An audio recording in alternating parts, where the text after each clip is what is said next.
How neat is this for you? Being able to, you come here to Akron, beautiful Firestone Country Club. You've been awarded the Ambassador of Golf Award. Just what does that mean to you? What emotions do you go through?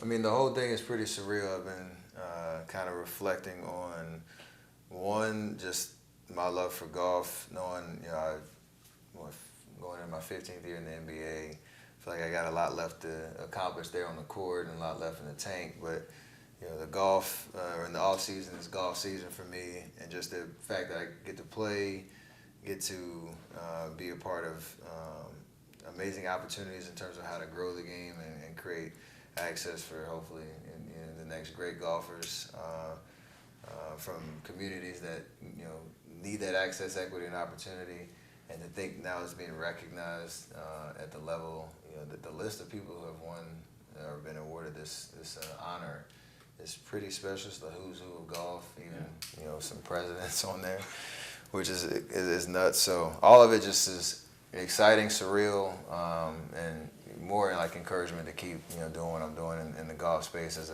a basketball athlete that's passionate about it and trying to change the game there. You love golf. I mean, is it close to basketball? Hoops has to be number one, I imagine. But is it 1A? I know it keeps the lights on at the house, but I also know like my passion for golf. It's kind of that thing, like I don't get to play as much as I want to, and I don't know if anybody ever, unless you're professional, anybody ever plays as much as they want to. But the amount of times I'm thinking about it and thinking about your swing and thinking about the next time you can get out there and even thinking about the next time I can get to see the underrated golf tour kids, like all of it it's close. It's close. Are there similarities between basketball and golf? I'm thinking like Michael Jordan, he's playing every day.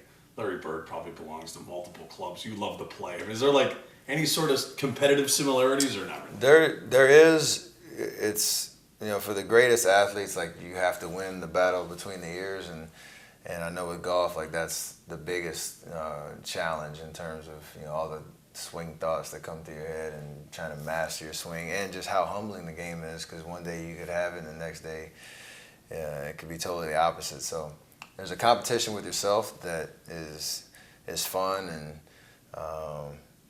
all over the place in terms of that experience. But then you can, the only big difference in golf, you get to kind of pick your team every day, depending on who you want to play with. So I guess getting lost in that space out there, for 4 hours and trying to master the game, it scratches the competitive itch that we love to do in basketball as well. Picking your team, I was thinking NBA free agency lately. Maybe a little bit of a similarity with how much is going on. Yeah. For Steph Curry, dream foursome at Augusta National or a Wednesday night road game against the Detroit Pistons. Which one are you doing?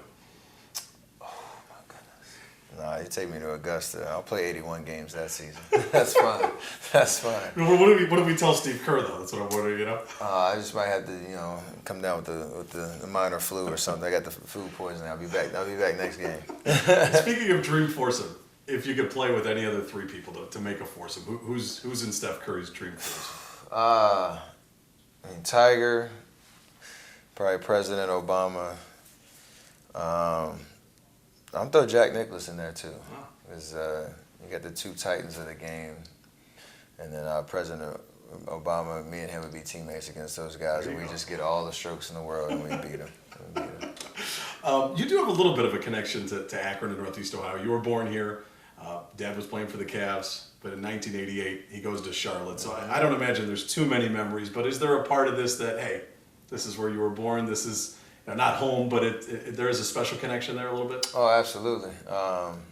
Just because it's just like the random trivia of, people find out where I was born and then go through the connections there, obviously with our series with the Cavs back in the day and me and LeBron and that connection of being born in the same hospital and all that type of stuff. So definitely the fact that I get to come back here.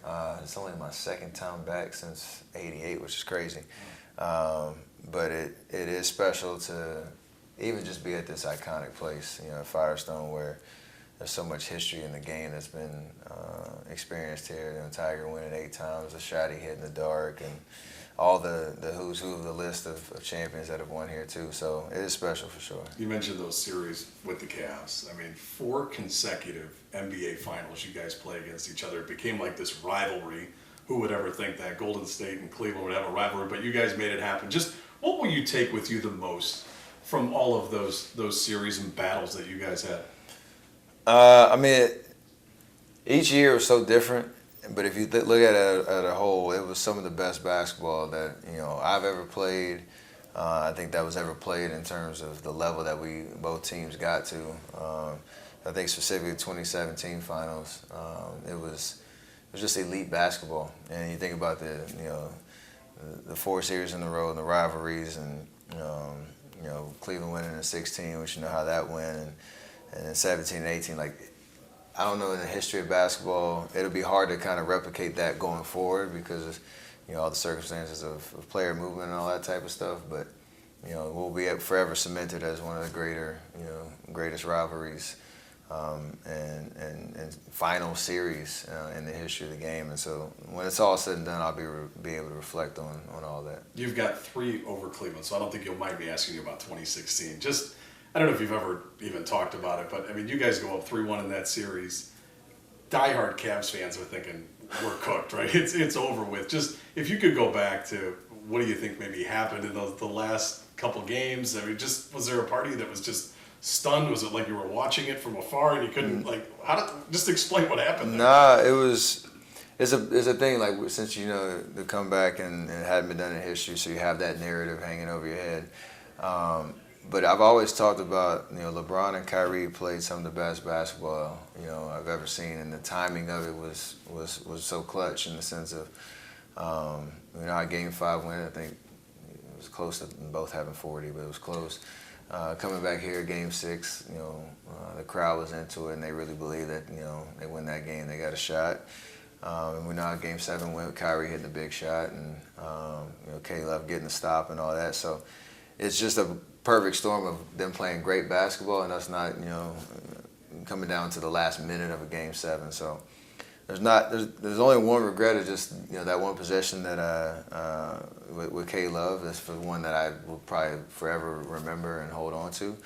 But when you look at the entirety of the series, like, it was just great basketball, and they just happened to put together the games at the right time.